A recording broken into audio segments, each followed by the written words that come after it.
Avustralya Grand Prix'de cuma antrenmanları geride kaldı. Peki antrenmanlardan öne çıkanlar nelerdi? Gelin detaylara beraber bakalım. Bir önceki videoda yapmış olduğum abonelik çağrısı gerçekten sizler tarafından çok güzel karşılandı. Rekor seviyede abone geldi önceki videodan. Tam 320 kişi kanalıma abone oldu. Gerçekten izleyip de abone olmayan insanların sayısı çok fazla. Eğer abone değilseniz kontrol ederseniz çok sevinirim. Ve eğer değilseniz abone olmayı unutmayın lütfen. Bu bana çok büyük bir destek vermiş olur. Şimdi başlayalım. Evet, Formula 1'de 2026 sezonunun ilk antrenman turları geride kaldı. Tabii antrenman turları artık biraz daha farklı. Çünkü antrenman turlarında takımların biraz daha test yapmasına olanak verecek. Bizlerin yarış okumasını biraz daha zorlaştıracak bazı değişiklikler yapıldı. Önce onlardan başlayalım. Ardından yavaş yavaş antrenmanlarda ne oldu buna bakalım. Evet efendim, önümüzde bir elektrik kullanım kılavuzu var. Evet, Formula 1'de bu tarz şeyleri konuşmak belki biraz kötü bir şey ama antrenman turlarından sıralama turlarına geçtiğimiz zaman zamanlar konusunda şaşırmamanız için bunları anlatmam gerekiyor.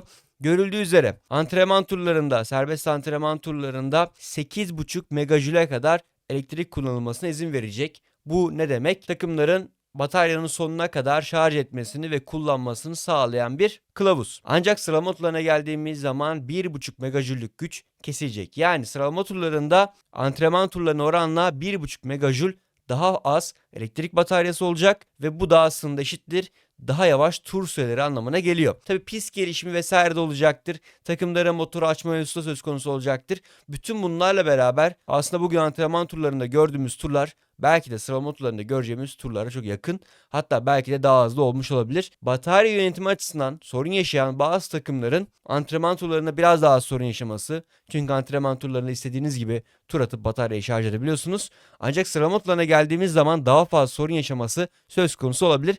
Zaten birazdan süper kesintidir, telemetri verileridir, bunları da inceleyeceğiz. Ana yarışta ise 8 megajüllük bir güç kullanılacak. Bunu da aktarmak istedim. Overtake moduna geçtiğiniz zaman tekrardan antrenman turlarında kullandığınız kadar elektrik gücünü kullanabileceksiniz. Bir diğer detaya geldiğimiz zaman bu hafta sonu için çok kritik. Artık pistin bazı bölgelerinde MCUK'yi kapatma hakkınız olacak. Bu sayede bataryayı daha fazla kullanabileceksiniz. Aslında Formula 1 bunu da belirtmiş. Görüldüğü üzere burada bazı istisna bölgeleri oluşturmuşlar. 11. virajdan 13. viraja kadar yani 450 metre boyunca MCUK'yi 350 kW'a kadar kapatabiliyorsunuz. Bu da aslında son sektörde yani virajlı bölümde elektrik gücünü isterseniz hiç kullanmamanızı önünü açan bir mevzu. Bu sayede takımlar ana düzlüğe kadar bataryayı şarj edebiliyorlar. Böyle bir imkan var. Öte yandan 5. virajın çıkışında 150 metrelik bölümde de benzer bir şekilde MCUK'yi resetleyebiliyorsunuz. Yani bir şekilde bataryayı şarj edebiliyorsunuz ve bu sayede uzun düzlükte aslında daha fazla batarya kullanmanızın yolu açılıyor. Öte yandan elektrik bataryasını düzlükte kapatmanızı da engelleyen kurallar bunlar. Yani mesela arkanızda birisi 340 ile gelirken siz 250 ile buradan geçmeyin diye yapılmış kurallar. Bu sayede virajlı bölgelerin biraz daha bataryayı şarj etmek için kullanıldığını söyleyebiliriz. Böyle detaylar var efendim çünkü birazdan hızları konuştuğumuz zaman bu tarz detaylar önemli olacak. Sıralama turlarına geldiğimiz zaman bazı takımların sorun yaşadığını gördük. Oscar Piastri piste çıkar çıkmaz bir sorun yaşadı. Mercedes motorlarının özellikle düşük devirlerde bazı sıkıntılar yaşandığını gördük. Lindblad de benzer bir sorun yaşadı aslına bakarsanız. Pit çıkışında yolda kaldı, geriye aldılar ve daha sonrasında kendisini piste çıkarttılar. İlk antrenman turlarına geldiğimiz zaman son dünya şampiyonu Lando Norris'in bir sorun yaşadığını gördük. İsterseniz Norris'in yaşamış olduğu vites sorunlarına beraber bakalım şimdi ve sesi dinleyelim. Aşağı doğru vites düşürmelerin çok büyük sıkıntı olduğunu söylüyor Lando Norris.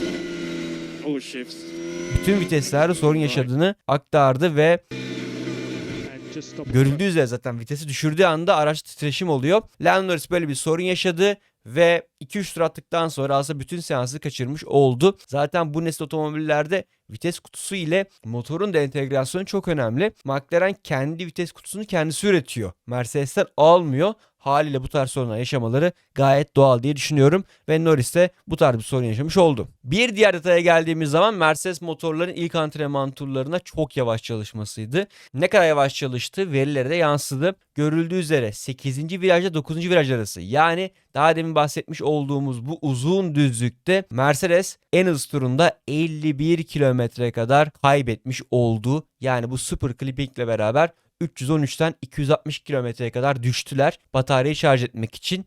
Bu da aslında Mercedes'in hem bir kum torbası yapma hem de bu yeni nesil otomobillerin yaşamış olduğu batarya sorunlarını bize gösteren bir detaydı. Bir diğer veriye baktığımız zaman, yani Mercedes motorlarının kısık olması verisine baktığımız zaman, ilk antrenman turlarından bahsediyorum burada. Görüldüğü üzere bütün Mercedes motorları apex hızı ve top speed'in oranı alındığında en düşük noktadaydı. Burada Williams'ın en düşük motor modunda olduğunu görüyoruz. McLaren ve Mercedes benzer modlarda. Alpine ise biraz daha apex hızı düşük olduğu için daha sol tarafta oluyor ama görüldüğü üzere biraz daha motoru kısık çalıştıran bir Mercedes gördük. Öte yandan Ferrari biraz daha yukarıda Audi ile beraber, ancak Red Bull'lar biraz ellerini gösterdi özellikle ilk antrenmanda. Racing Bulls'un zaten bunu gördük. Haas'ta Ferrari tarafında Cadillac'la beraber aslında biraz motoru zorlayan ekiplerin başındaydı. Bu tarz veriler öne çıktı ilk antrenmanlarda. İsterseniz biraz da super clipping mevzusuna değinelim. Çünkü bu mevzu çok konuşulacak ve konuyu anlamayan arkadaşlar için çok basit bir şekilde aktarmaya çalışacağım. Arkadaşlar, süper kesinti ne oluyor? Aşağıdaki veriye odaklanmanızı isteyeceğim. Şu görmüş olduğunuz veri Max Verstappen'in gaz input'u.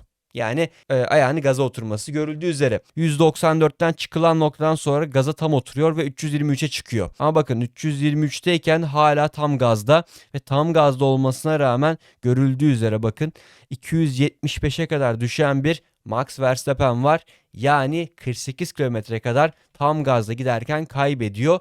Bunun amacı ne peki derseniz, arka tekerlere güç iletilmiyor. Güç burada bataryanın şarj edilmesi için kullanılıyor ve burada super clipping, yani süper kesinti deniyor. Tam gazdayken batarya şarj ettiği için aracın hızı düşüyor ve görüldüğü üzere Max Verstappen de tam gazda olmasına rağmen 323'ten 275'in çizgisine kadar gerilemiş durumda. Zaten daha önce bahsettiğim gibi mesela Mercedes tarafında da 313'ten 260'a kadar düşülen bir nokta vardı. Bu sayede takımlar bir sonraki düzlük için, yani 8-9'dan çıkılan, 9-10'dan çıkılan bu bölümde daha da fazla batarya kullanmak için böyle bir güç moduna alıyor. Aslında düşük güç moduna aldıklarını söyleyebiliriz bu düzlüğün son bölümünde batarya yetiştirmek için. İlk antrenmanın son bölümünde Williams'ın yolda kaldığını gördük. Williams biraz sorun yaşadı. Mercedes motorlarına sorunlar vardı ilk antrenman turlarında ve Williams da Alex Albon da bu şekilde yolda kaldı. İlk antrenman seansını Charles Leclerc lider bitirdi. Gayet iyi bir tur attı. Charles Leclerc araçla gerçekten çok yakın görünüyor. Araçla istediği şeyleri çıkartabiliyor gibi görünüyor. Bu yüzden kendisi sıralama turlarında çok önemli bir tehdit olacak herkes için. Max Verstappen ise birazdan motor açılmış olan Red Bull'la beraber iyi bir tur atmış oldu. Ama ikinci antrenman turlarının başında Red Bull Ford motoru ilk büyük sorunu yaşadı. Max Verstappen garajdan çıkarken pit yolunda kaldı ve yaklaşık seansın yarım saatini kaçırdı. Sorunun ne olduğuna dair herhangi bir açıklama henüz göremedim ama Red Bull Ford böyle bir sorun yaşadı. Bir diğer sorun takım Aston Martin'e de değinmek lazım sanırım. Aston Martin ilk antrenman turlarını piste çıkamadı. İkinci antrenman turlarında piste çıktılar ama çıkmasa daha iyiydi gerçekten. Çok yavaş turlar attılar. Hani 5-6 saniye kadar yavaşlar. %107 tutturacak gibiler ama Aston Martin tarafında bu hafta sonu konuşacak bir şey yok. Takımın elinde 2 tane batarya kalmış. Her araca bir tane olmak üzere. Yedekleri yok. Yani eğer bunlardan bir tanesi patlarsa Aston Martin piste çıkamayacak. O yüzden sıralama turlarına yetiştirmeye çalışıyorlar olabildiğince batarya mevzusunu. Max Verstappen seansın son bölümünde bir 2008 Avustralya Timo Glock anı yaşadı ve aracından bir parça görüldüğü üzere çıkmış oldu. Burada yarış simülasyonları yapıyordu ve yarış simülasyonlarında sadece Max Verstappen değil, George Russell, Lewis Hamilton, Charles Leclerc hepsinin dışarı taştığını gördük. Çünkü bu araçlarda artık yaklaşma hızınız çok değişiyor. Yani bir tur bataryanız varken atıyorum o virajı 290 ile geliyorken diğerinde 230 ile geliyorsunuz mesela ve frenlemeniz 30, 40 metre, 50 metre fark edebiliyor bazı durumlarda ve pilotlar da bazen zorlanabiliyor. Tabii Max Verstappen'inki burada biraz istisna. Çünkü 10. virajın çıkışında hızlı bir bölümde yaşamıştı bu sorunu. Bu biraz da aracın aslında arka tarafının kaymasından kaynaklanan bir mevzuydu. Ancak Max Verstappen böyle bir durum yaşadı. Seansın son bölümünde Cadillac'ta yolda kaldı. Cadillac için de aslında parlak bir hafta sonu olduğunu söyleyemeyiz. Şu ana kadar ciddi sorunlar yaşıyorlar. Sergio Perez zaten piste yarım saat çıkamadı ve çıktıktan sonra da seansın son bölümünde yolda kalmış oldu. Bu da Ferrari motorlarının bugün yaşamış olduğu tek sorundu galiba diye hatırlıyorum. İkinci antrenman turlarında ise Oscar Piastri seansı lider bitirdi. Arkasında ise 2 Mercedes pilotu vardı. Mercedes biraz daha gücü açtı ve bu şekilde bir sonuç olmuş oldu. Genel değerlendirmeye bakarsak McLaren tarafının ilk sektörün çok iyi olduğunu görüyoruz. Son sektörü de McLaren'in gayet iyi. Hatta Hatta sizlere şimdi en iyi sektör zamanlarını vereyim ve bunun üzerinden konuşalım isterseniz. İlk sektörde Oscar Piastri gayet iyi görünüyor. McLaren'in viraj performansı çok iyi duruyor. Lewis Hamilton fena bir tur atmadı. Özellikle Lewis Hamilton'ın 3. viraja yaklaşımı çok etkileyici. Çok geç fren atıyor ve pistin neredeyse tamamını kullanıyor Lewis Hamilton. Bu noktada iyi. Mercedes motorları aslında fena bir noktada değil. İkinci sektöre geldiğimiz zaman birazdan telemetriye de bakacağız. Burada Ferrari motorlarının biraz daha öne çıktığını görüyoruz. Görüldüğü üzere Berman ve Ocon kendisini biraz daha yukarı atmış. Ferrari biraz daha bataryayı o da halim bahsetmiş olduğum 8-9 arası uzun düzlükte kullanmayı hedefliyor ve bu sayede orta sektörde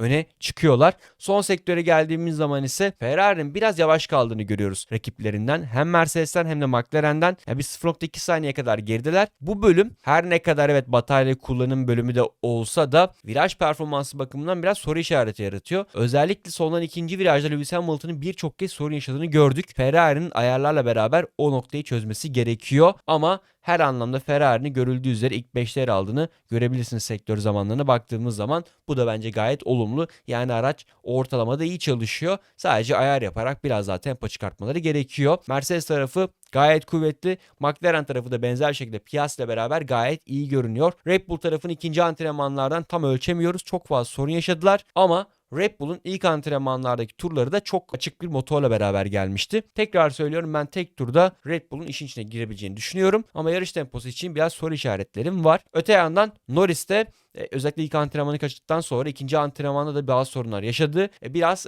ters bir ayarda gidiyor şu anda. Yani Piastri soft lastiklerle turlarını attı. Her şey bitirdi. Ardından Norris softlarla çıkmaya başladı. Öyle bir sıkıntı yaşadı Lando Norris. Onu söyleyebiliriz. Audi'ler gayet iyi görünüyor. Audi herkes etkilemiş durumda. Racing Boost gerçekten çok iyi görünüyor. Tek turda bir kez daha. Ve Racing Boost'ta Lindblad şu anda Liam Lawson'ı mağlup edecekmiş gibi görünüyor. Özellikle düşük hızlı virajlarda rakibinden 0.2 saniye daha hızlı bir Lindblad gördük. Burada Racing Boost Q3'ün adaylarından bir tanesi. Haas testleri devam ettiriyor. Gayet iyi görünüyor. Alpine tarafında bazı sorunlar var. Piste bir türlü çıkamadılar. Onlar şu anda olduklarından biraz yavaş görünüyorlar ama onların da yarın daha iyi olacaklarını düşünüyorum. Williams'lar yine benzer şekilde yavaş görünüyor. Bu noktada zaten Aston Martin ve Cadillac'ın Q1 deleneceği belli olmuş durumda. Eğer Q1 delenme ihtimallerine baktığımız zaman açıkçası Williams'lardan bir tanesinin gitme ihtimali çok yüksek. Bir tane de Alpine'in gitme ihtimali yüksek. Colapinto burada çok öne çıkan hedeflerden bir tanesi. Tabii Audi'lerden bir tanesi de gidebilir ama hani şöyle söyleyeyim. Racing Boost eğer temiz tur atarsa iki araçta Q2'ye yükselme ihtimali hafta başına oranla biraz daha yüksek görünüyor. Onu söyleyebilirim. İkinci antrenman turlarından Oscar Piastri, Lewis Hamilton ve Max Verstappen'in telemetri verilerini karşılaştırmak istiyorum. Burada aslında çözmeye çalıştığımız şey takımların nasıl bir batarya kullanımı olduğunu saptamaya çalışmak ve bunun üzerinden araçların tempolarına bakmaya çalışmak. İlk olarak start düzlüğüne baktığımız zaman aslında start düzlüğünde en düşük hızı sahip olan takımın Ferrari olduğunu görüyoruz. Yani Ferrari'nin aslında ilk sektörde bu kadar yavaş olmasını buna bağlayabiliriz. Öte yandan ilk virajın apex'ine baktığımız zaman en hızlı araç Ferrari. Tabi burada Ferrari'nin geliş hızı düşük olduğu için biraz daha fazla taşıması normal olabilir. Ama böyle bir tablo ortaya çıkıyor. Üçüncü viraja doğru geldiğimiz zaman burada en fazla bataryayı kullanan Ferrari olduğunu görüyoruz. Yani Ferrari tarafı start düzlüğünden çok ikinci virajın çıkışından üçüncü viraja kadar olan bölümü daha fazla batarya için kullanıyor. Burada en düşük hızlı olan takım McLaren. Ardından 5. viraja geldiğimiz zaman biliyorsunuz orada kısa bir düzlük modu bölüm var. Burada McLaren'in ciddi anlamda fark attığını görüyoruz. Yani diğer takımlardan yaklaşık 7 kilometre, hatta Red Bull'dan 14 kilometre kadar daha fazla hıza sahip olan bir McLaren var. Yani McLaren'in ilk sektördeki hızı biraz buradan çıkmış gibi görünüyor. Ardından 8-9 arası düzlüğe baktığımız zaman en fazla bataryayı kullanan takım burada Red Bull. Red Bull takımı çünkü hem 3. virajda hem de 5. virajda biraz daha bataryayı saklıyor. Ama daha sonrasında Super Clipping'e geldiği zaman biraz hızı düşüyor Red Bull takımının. Bu da aslında şunu gösteriyor bize. Red Bull düzlüğün son bölümünde biraz yavaş kalırken diğer takımlar düzlük boyunca biraz daha gücü saklamaya çalışıyor. 9-10'un çıkışına baktığımız zaman ufak da bir anekdot ekleyeyim hızlı bir şekilde. 5. viraja geldiğimiz zaman görüldüğü üzere Lewis Hamilton'ın buradaki gaz inputunda biraz sıkıntı oluyor. Yani 5. virajın çıkışında Lewis Hamilton biraz zorlanmış. Yüksek ihtimalle Ferrari biraz arkayı kaybetmiş. Onu unutmadan size aktarmak istedim. 10. virajın çıkışında yani son sektöre girdiğimiz zaman görüldüğü üzere diğer takımlar super clipping yapmaya başlarken McLaren yapmıyor. Ve düzün son bölümünde McLaren neredeyse 10 kilometre kadar daha hızlı oluyor. Tabi bu kendilerine biraz sıkıntı yaratıyor. Özellikle Apex bölümüne geldiğimiz zaman. Diğer bölümlerden Apex bölümüne geldiğimiz zaman 11. virajın Apex'inde burada Max Verstappen'in çok yavaş kaldığını görüyoruz. Neredeyse 7 kilometre 8 kilometre kadar yavaş bir Max Verstappen var. Burada Red Bull'un belki düşük hızlı viraj sorunları biraz ortaya çıkıyor. Çünkü Pierre Valle de benzer bir açıklama yapmış, hatırlarsınız Bahreyn'de. Düşük hızlı virajlarda biraz sıkıntımız var diye. Daha sonrasında biraz daha hızlı bölümlere geldiğimiz zaman burada Max Verstappen'in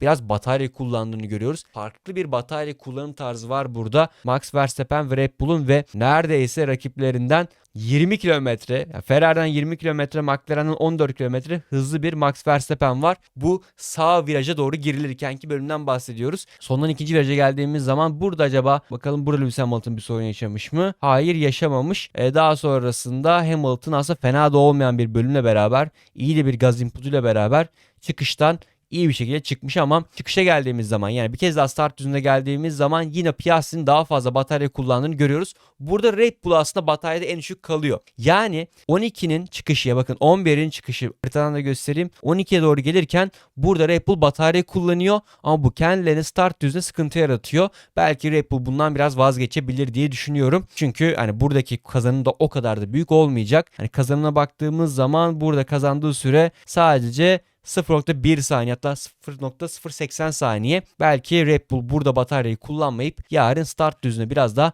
bataryayı saklayabilir. Bu bölümde biraz daha zorlandığını görüyoruz Red Bull aracının. Start finish düzlüğüne geldiğimiz zaman Red Bull 13 kilometre kadar yavaş kalıyor McLaren'den.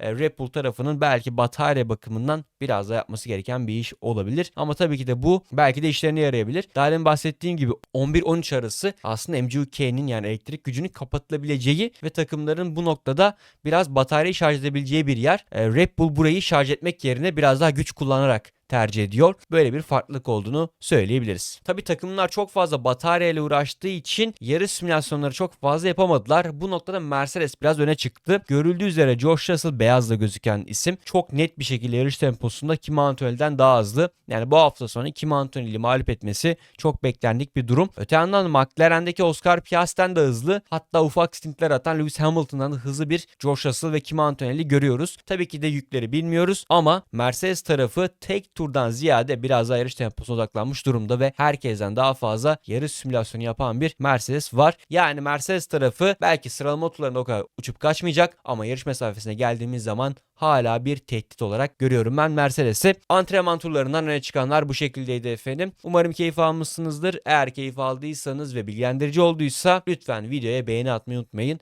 Beğeni atmanız benim için çok kıymetli. Bana çok büyük bir destek veriyor. Öte yandan yorum atmayı da unutmayın. Yorumlarınızı bekliyorum. Ve son olarak da çok fazla şey istediğim farkındayım ama abone değilseniz abone olmayı da unutmayın. Bir sonraki videoda görüşmek dileğiyle. Hoşça kalın.